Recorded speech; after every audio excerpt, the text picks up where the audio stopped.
పసుపు తాడు ఒకటే మహాభాగ్యమై బ్రతుకుతుంది పడతి పదే లోకమై.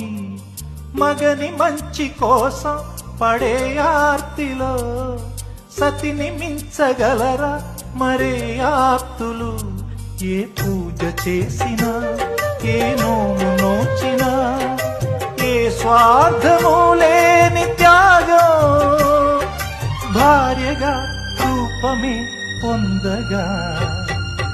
అపురూపమైనదమ్మ ఆడజన్మ, ఆ జన్మకు పరిపూర్ణత ఇల్లాలమ్మా.